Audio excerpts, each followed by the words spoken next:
No great power war is ever inevitable. The only analogy we have is that of the First World War, where we believed at the time, or people believed at the time, that economic interdependence, particularly between Britain and Germany, who were each other's largest, respectively, trading partners, was impossible. And everybody was saying that, from the bond managers to the editor of The Economist to the bankers. Well, war came.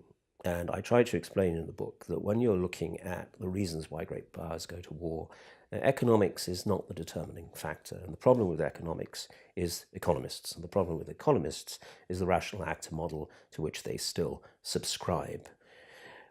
States are not rational actors. They are governed by emotions, as we are, and they are also governed by forms of rationality.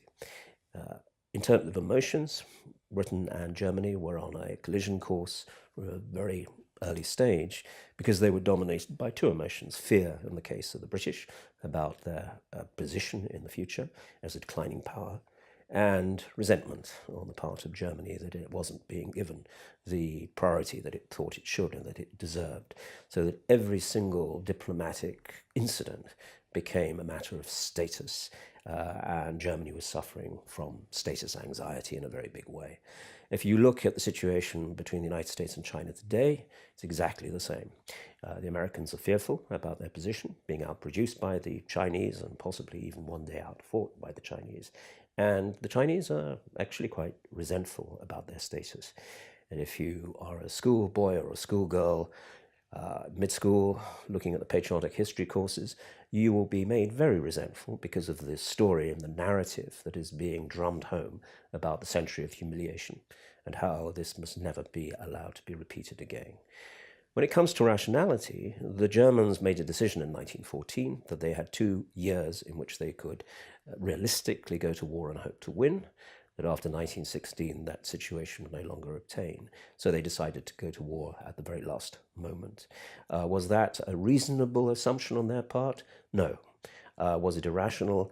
Yes. Rationality and reasonableness are two totally different things. And unfortunately, when you're dealing with emotions, rationalities differ.